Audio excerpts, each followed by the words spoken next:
Unit 7. Success. Recording 1.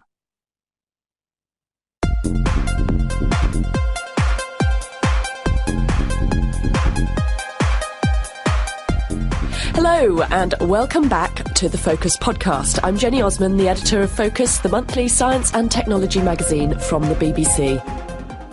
He's the hugely influential author of Blink and the Tipping Point. His work is quoted by academics, presidents and your mates down the pub. And now Malcolm Gladwell has turned that deft mind of his to a new subject, the science of success.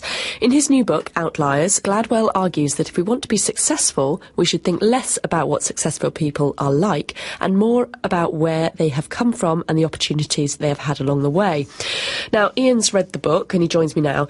Now, his new book is looking at success. Yes, and what he says is that if we think about somebody like Bill Gates, hugely successful person, and we want to learn from his achievements, then what do we look at? We look at what that man is like. You know, what drives him? What does he do on a day-to-day basis? How can we be more like him?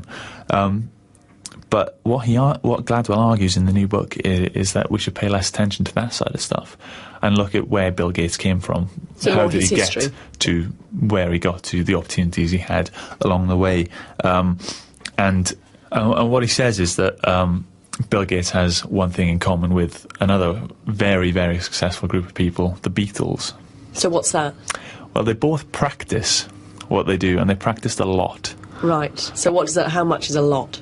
A lot is 10,000 hours. That's like the magic number. If you're going to become world-class at anything in the world, Okay. you need to put 10,000 hours practice in. So the Beatles, they were doing gigs, you know, like all-night gigs in Hamburg in these little clubs, and just the number of hours they put in on the stage allowed them to master their craft. I think the 10,000 hours magic number is really interesting because, as you know, I used to play tennis professionally and I hit a load of tennis balls when I was little, and I'm sure I must have done 10,000 hours worth. You know, I used to play like 4 hours a day and stuff. And I remember speaking to Martina Hingis's mum about why she thought her kid was so good and such a prodigy. And she basically said, my daughter has been hitting tennis balls since the age of 3, and she has hit X number of tennis balls for X number of hours. And it's, you know, I'm sure so kind of once you're over that magic number of 10,000... The same goes for people like Beethoven. It's incredible how broad. But at the end of the day, you've got to have talent. You do have to have talent. You have to have belief in what you can do, and you have to have the will to put those hours in. But you also need the opportunity. Unit 7. Recording 2. 1. I've been studying German for 15 years, but I still find the grammar difficult. 2. I've been learning Arabic for 2 years. 3. I've lived on my own since I left my parents' house. 4. I've always loved art, but I'm not very good at it. 5. I've had my own car since I was 18 years old. 6. I've always wanted to scuba dive. Maybe I'll learn one day. Unit 7. Recording 3. A. He's an expert in Italian art. B. He's gifted at painting. C. She has a lot of ability as a dancer. D. She's the most skillful footballer I've ever seen. E. He has an aptitude for maths. F. He is a really talented musician. G. I'm hopeless at geography. H. I'm useless at bull sports. Unit 7. Recording 4. So, what about your memory, Peggy? How good is it? It's okay, which is lucky because I need to remember lots of things. Like what? Well, I'm a sales rep for a publishing company, so I'm usually out visiting schools trying to sell books. So you need to remember what exactly? Oh, lots of things. The worst thing when I started was just trying to remember how to get to these schools in my car. I used to get lost all the time. I'm not very good at directions. Then, once you're there, you have to remember the names and faces of the people you're talking to. I once spent a whole hour calling this woman Sally when her name was Samantha. And she didn't tell you? For some reason, she didn't tell me. And then there's all the product information. Product information? What, the books? Yes, we sell about 500 different books, and I have to know the difference between all of them. I mean, it gets easier, thank goodness, but I still make mistakes occasionally. What about you, John? You're an actor, right?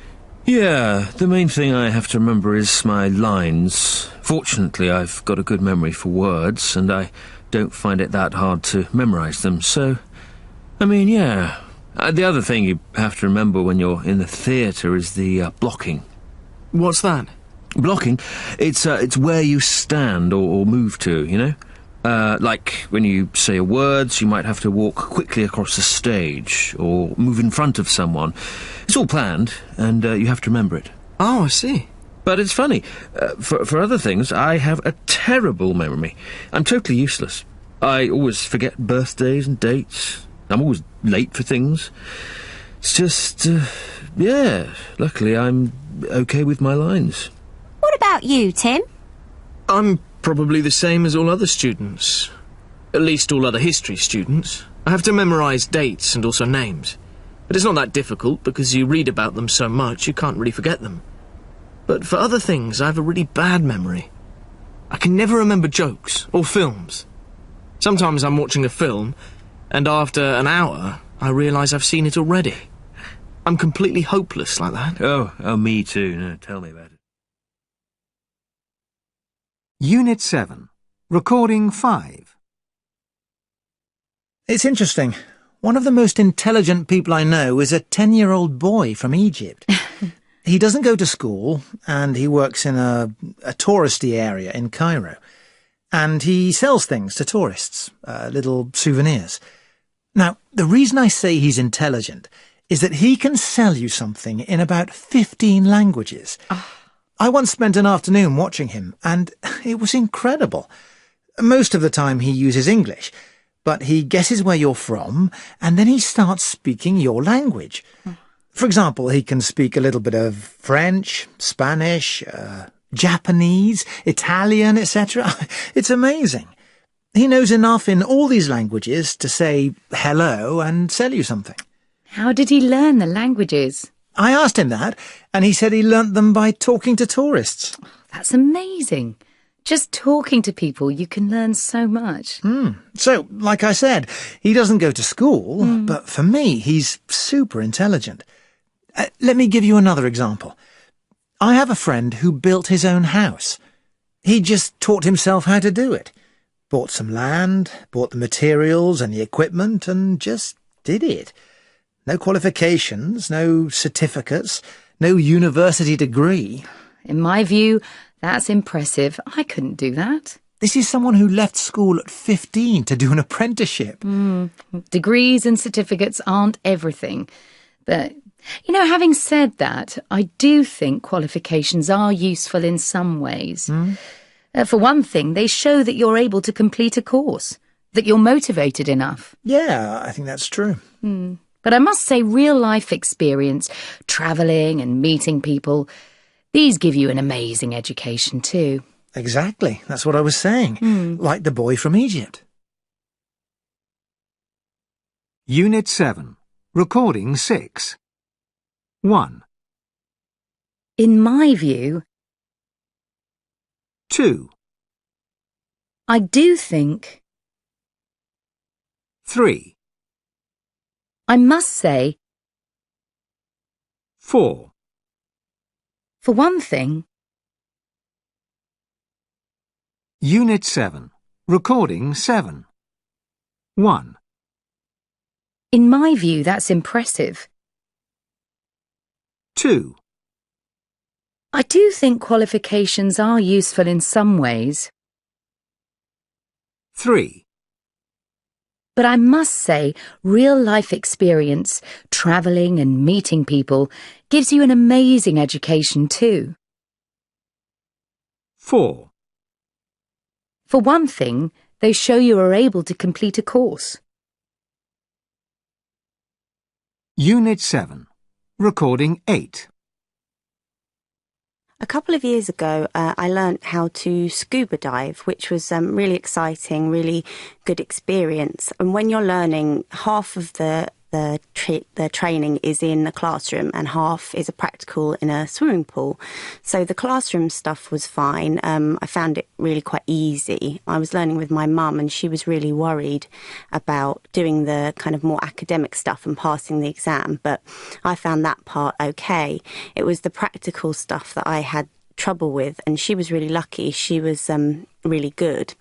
But you go and you learn all the technical stuff, you know, how to go under the water, how to clear your mask if you get water in it, that kind of thing. And then you have to do 2 dives outside in a kind of reservoir or a quarry or, you know, something like that. But obviously, because I'm in the UK, it was really, really cold. And we woke up on the morning of our dive and there was ice on the water. So when we got there, we were very nervous and didn't want to get into the water. But once I was in, it was so freezing that I tried to go under the water, but the more I tried, the harder it got. And then I got very frustrated and started to cry. And then all my ears got blocked up and I couldn't get under. But eventually I managed it and went down, passed my test, did all of the skills that you need to do. Despite the fact I was so terrible at it, I managed to pass. And now I'm passed, I can go anywhere I want, so I'll make sure it will be somewhere very hot. So to sum up, although it was a really difficult challenge, I'm so glad I managed it. For me, it was quite an achievement, and I'm proud of myself for having done it.